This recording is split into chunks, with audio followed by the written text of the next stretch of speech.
Hey guys, it's Mike and Molly, and we're back with you because you know what? It's gin and tonic season. Oh yeah. Oh my God. So I love gin and tonics, but I gotta tell you, I was catching up on my shows, and I was watching Queen's Gambit, and she drinks some sophisticated gin drink. A gimlet. It's just gimlet. such a beautiful way to let the gin express itself.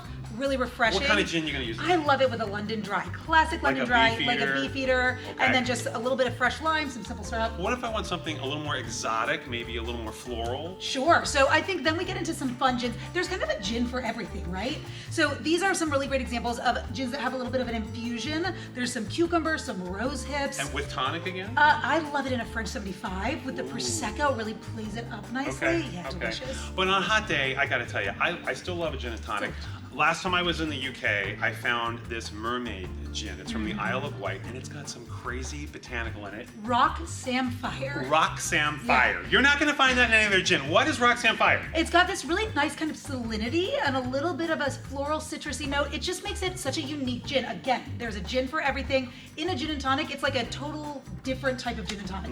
A little bit of spicy, salty gin and tonic.